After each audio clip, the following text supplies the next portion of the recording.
Hey, what's going on, ladies and gentlemen? NoZoupForYou here, and originally today I was going to post another video about the USS Kearsarge because Oswald Oswin, one of the moderators over on the World of Warships global Facebook page, was kind enough to actually show me the paper documents regarding the USS Kearsarge. So apparently it really was a paper ship that the US tried to give to Russia, and Russia said, no way, this thing's butt ugly, we don't want it, and so on and so forth. So I will post something on that a little later, another video on that, because what I've got right now is so much bigger and so much more important. And, you know, this video is going to be kind of hard because I don't want to come outright and sound like I'm really taking it to wargaming, but there's no way around it because once again we find ourselves in a situation where wargaming is apologizing to the community over something they did, and this time it involves some community contributors, and it's like, how many times are you guys going to be apologizing to the community? It's like every other month something happens with the PR team or something else where we're getting some massive apology from World of Warships. And I'm going to briefly go into right now what actually happened, or kind of paraphrase it. I don't want to get too lost in the weeds on the actual incident, because while that is very important, if you want to know the full details, you can go to the North America forums where Little White Mouse posted her Yukon review, and she explains it better, far better than I could. So I don't want to take away from that, because the review was a great review as always. She puts out, in my opinion, the best warship reviews in all of World of Warships out of everyone. I don't think anyone is as in-depth and thorough as she is. I mean, she is the gold standard for reviews. So anyhow, what happened was Little White Mouse and a cohort were working on the Yukon, a Canadian version of the Monarch, for a very long time, over a year. And they were working through the North American office, and I guess they had thought that they were creating the ship. And for a year they went on providing feedback and everything else. And when the time came and the ship made it to their ports for testing, it was the complete opposite of all the information and everything else they poured their hard time and their work into. And then pretty much Russia, or Wargaming St. Petersburg, said, you guys weren't working on this, sorry, this is our own ship, blah blah blah, whatever. I mean, the communication was not there, and as a result, people did things, people promised things that weren't there as the promise. You know, I will read you what Evan of World of Warships actually said, because, you know, he gave a really good apology, and it was heartfelt. And so he says, "Dear community," and also Little White Mouse, while the investigation into this situation is still ongoing, one thing is clear. We, to put it mildly, messed up. Please accept my sincerest apologies for how the North America team, my team, mishandled the communications around this project. We promised things that were not ours to promise in the first place, then failed to properly communicate about them with the rest of the team, both here in North America and globally. We created expectations, failed to deliver on them, and then after a change of staff responsible for this project, walked all over them nonchalantly. We let you down, and yet again betrayed what trust you put in us. I am aware how hard it will be to rebuild and regain that trust, but we will do our best to become the partners we need to be for you. We will need more time to finish reviewing all communications relevant to this case, and will issue a final statement once this is done. Please bear with us until then. Best regards, Evan, Regional Publishing Director, World of Warships, North America. And there you have it. So, I will say it was a very sincere and a very heartfelt apology from Evan. But at this point, who cares? And I'm being serious there. Who cares at this point? How many apologies have we had to hear from Wargaming for one various incident, one various screw-up, one various PR disaster? It's one after another after another. And at this point, I hate to say it, but for the majority of people paying attention, and for the majority of the people watching, it rings hollow, no matter how sincere it is. At this point, it's happened so much that that faith that you say has been lost in you all, that was lost ages ago. I mean, at this point, we're just kind of rolling our eyes right now. We're like, okay, again, it's happened again. Now, I do want to point out that I believe that Wargaming employees truly do care about the community and the game, or at least the wide, a wide margin of them. However, there are several issues that have been pointed out before. I've pointed them out. Several other CCs, when I was with them, pointed it out. A lot of people have pointed out these issues, and it just goes in one ear and out the other. So why does this keep happening? Why do we keep having these issues, these apologies, these mea culpas? It's ridiculous at this point. But there are three key reasons that this keeps happening, and will continue to happen in World of Warships until the life cycle of this game finally dies, or Wargaming decides it's no longer profitable enough to actually care about, which I'm not saying that's happening anytime soon. I'm pretty sure this game is still very profitable, which makes it even more frustrating because there is money to spend on aspects that could make these things better. But the first major issue is there are communications issues. And this just doesn't go between regions. This extends far beyond that. Obviously, first, there's a language barrier, and that's expected within a multi-region game. And the communication barrier there exists as well, because you've got you've got employees communicating with other employees in other regions, and it's very easy in that type of situation for things to get lost in the weeds. I mean, I understand that. I have been in situations where I've had to communicate with individuals nationally and globally. And yes, it is easy for things to, fall through the cracks. But in this situation, I find that hard to believe because this was going on for a year. So someone somewhere dropped the ball, in my opinion. I mean, that's just poor management of a project. Any project manager could tell you, look at this and just be like, wow, what the hell happened here? So obviously, that's an issue, but communication itself within North America has actually really, really gotten horrible. And I can attest to that just from my own experience while I was CC. I mean, even from my own situation, Wargaming reached out to me once prior to me getting removed and said, hey, we've noticed some tweets that you've got going. Can you please remove, the fact that you're CC or anything else? And the communication I thought was good there. So I said, you know what? I'll do that for you because I recognize that you have a game and an image and everything else. And then I said, hey, do you want me to go further? Do you want me to remove from my Twitter all aspects of World of Warships? I was willing to bend over backward for them and do that. And I think it was Kelvoth or whoever said, no, that's not necessary. That's okay. So I think you all know the rest of the history right there. I continued onward like things were fine and I was free to post whatever. Apparently not. Hey, no longer a CC, but don't really care. So that's just one example of communication and how poorly communication is between the North American team and community contributors. They'll say one thing and they don't think it through, and when it comes up, they just gloss over it and don't even respond to you.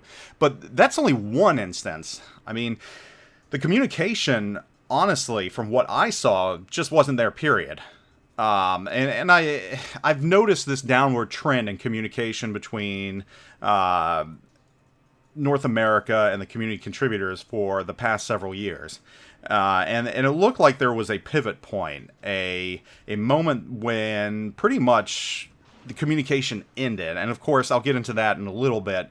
And I think that happened when Femininity finally decided to move on for bigger and better things.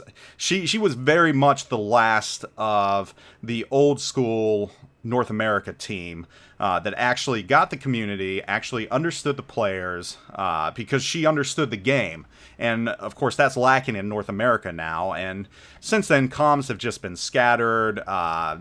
little town hall forums every few months where players can voice their opinion, but always during times where people that have working hours are working. So, yeah, communication's not there. And that's one big reason that this happened. And I even pointed that out when I left the program. I said, you've got some great CCs in North America. Your North America team is just not communicating with them as much as they should be. Well, apparently that went in one ear and out the other. The second major problem why this keeps happening is there's a revolving door. And it's not just in North America, it's everywhere.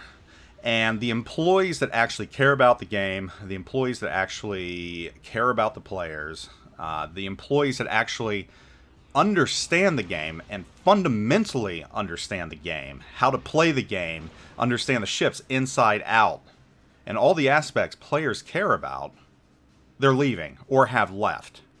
And it started in North America with the move from San Francisco to Austin, which I still, to this day, do not understand that move. Yes, obviously they save taxes. Obviously they save money. But did they really need to? Because let's face it, Wargaming is a very, very profitable company. And it's not like that hurt them in any way, being in San Francisco. And the crew that was out there was such a great crew. Those of you that have been playing for a long time remember Super Nico Corgi and Trevzer and Quima Pueblos and all of them. They just love the game. They love the community. They're great getting out there and talking to everyone and setting things up. And they were great at communicating with us community contributors. Of course, we weren't a global community back then. We were regionalized, which worked great. We got information quickly. If there were issues, we had a direct line to them. There were very few miscommunication errors. And I'm not saying they were perfect, but the players knew that. And if they screwed up, they came out right away and they apologized. And we still had a lot of fun. Then the move to Austin happened. Radar X came on, and again, I had a great working relationship with Radar X. All of the community contributors did. Fim was brought on board. Kami Samurai was there for a little bit until he got smart and said, this thing's a sinking ship, I'm getting the hell out of here. Fim and Italy did the same thing too. I don't know exactly what happened with Radar X, but from what I could tell, and some of us surmised, Russia or St. Petersburg just drove him into the ground, as they've done with other individuals, just treated them very poorly, and that's another thing that happened in North America. They basically got marginalized, and in my opinion, they knew the most what was going on back in the day. But it's not like it mattered. They had the heartbeat of the community, and here's this communications issue. Wargaming overseas just said, you know what, screw you guys, we're going to do our own thing, despite you having your thumb on the pulse of the community. So that's the other thing that happened. Everyone that mattered left. And then we became a global program, and I.O. Gray took over the reins of the community contributors, and while things were a little different, we still got our information very quickly. We still were in direct communication with Wargaming because we had him. He talked to us daily. We knew what was going on. We were kept abreast of things. And, for his love of the game, he tried doing some very unorthodox things, some fun things. I mean, we all remember the ring, and, you might look at that as a disaster. But, again, communications. Just going to talk about that real quick again. A lot of things were promised that never came through on. The participants in that, me included, were promised our own in-game commander. Not with a voice like the Mighty Jingles, but just our likeness was promised to be in the game. And after I.O. Gray left, that was just kind of swept under the rug, ignored, and some of us brought it up for years, and years at this point, and it was just ignored. So just another example of Wargaming not coming through with their promises because, well, I don't know if it's that they don't care. It's just that if they don't, what's anyone going to do about it? So I.O. Gray was really the last of the good communicators with the company that now left. Now you've got another North America team that's just very young as far as their knowledge of the gaming community. They have different agendas. And from what I've seen, it's become very obvious that worrying about community contributors is just not one of them. And while I think the majority of the community contributors probably don't care either way, it's still frustrating, especially when you need to know stuff, or with the thing with Little White Mouse happened, a ball gets dropped, communication errors happen, and people get pissed off. So that's the second big reason that this keeps happening. You've got new people that don't understand the game, that don't understand the community, or just really don't care. The last and final reason that this keeps happening, and this one's a very obvious one, and you all have probably figured it out by now, it's a free-to-play game. I mean, who cares if our PR team's a disaster? It doesn't matter. Who cares if we have player turnover? It doesn't matter. Who cares if we can't retain players? It doesn't matter. Who cares if our regional communities aren't really communicating well? It doesn't really matter. And not to be shallow or callous, it doesn't matter because we don't matter. If we leave the game, they know someone else is going to come and join the game or try it out. And there's a high chance that if they do, at the very least, they're going to purchase premium, or they might purchase a ship that they see that they think is really cool, and there's their profit right there. So yeah, they might be using you, but hey, guess what? You've already spent hundreds, if not thousands of dollars on this game. They got their money out of you. They got far more than they were expecting. See ya, bye-bye, we don't care about your opinion, because if you do leave, guess what? 2 more people are just going to come on board. One of them will probably won't even make it past Tier 1 or Tier 2, but we don't care because that other person probably will decide to play a little bit longer, maybe a few weeks, maybe a month, long enough for us to squeeze, just a couple bucks out of them, and hey, there's our profit. And if we have a revolving door of several thousand players, maybe even 10,000, and decide to spend $100 on the game, or even less than that, you're still talking about millions of dollars coming in. Wargaming is still just as profitable as ever, despite the PR screw-ups, because we still keep purchasing stuff. And those of us that say, screw you guys, fool me once, shame on me, fool me twice, shame on you. No, I got that backwards. Fool me once, shame on you, fool me twice, shame on me. They don't care. Because, we can say, hey, guess what? No more money for me. Doesn't matter, because we've already spent that money. And they know that. And if we walk, they don't care. Because someone's going to come on board that does like all the silly stuff they're putting out. Someone out there likes the look of CVs, or the crazy stuff going on in this game, or how it's moving to. It's all marketing. It's all marketing. And what you might not like, someone else out there will. And they're just going to bring them on board, squeeze a couple bucks out of them, discard them, and it's all cool. That is the third reason why this keeps happening. It doesn't matter. It just doesn't matter. Anything that's happening right now, any of the controversy, any of the PR, any of that, it only affects such a very, very small portion of the wargaming community. And that's just the vocal portion that's active on Reddit, or that's active on Facebook, or that's active on Twitter. And we represent such a small faction of the players that come and go in this revolving door and spend anywhere from $1 to $100 on this game that continue to fill their pockets. But that's how a free-to-play game works. I can't begrudge them on that because that's the model. That's how other games are doing it. So that is the other reason why this keeps happening, and it will continue to happen. Because quite bluntly, they don't care. So what if they have to apologize? How many people are going to see this apology? How many people are actually going to see what happened to Little White Mouse? Yeah, it might be in the thousands, but again, that's that small percentage of the community that actually cares about this type of stuff. When there are tens of thousands, hundreds of thousands of more players that just go on blissfully ignorant of all the other political BS and drama that goes on with CCs or employees or anything else, or shipbuilding, or the ships added in a game. They don't care. They don't know. They don't care. And that makes up the bulk of the players in this game. And that is why everything that happens now is going to continue to happen. They don't have a PR team in place because, quite frankly, they don't need to.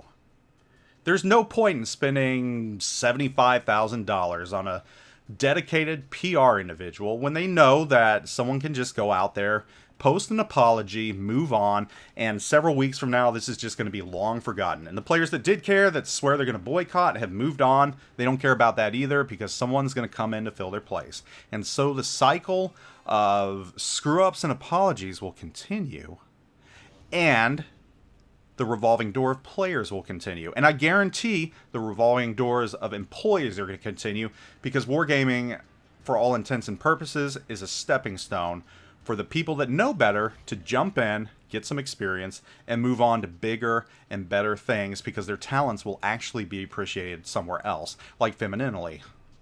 And that's just the way it is. That is the reality of a free-to-play game.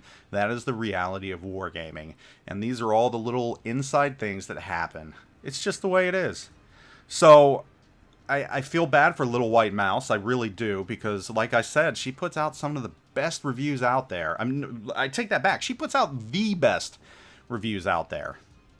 But again, I don't know at this point if I'd be willing to waste that time on them. And I don't want to say what she's doing is a waste of time because I know you all out there care about it.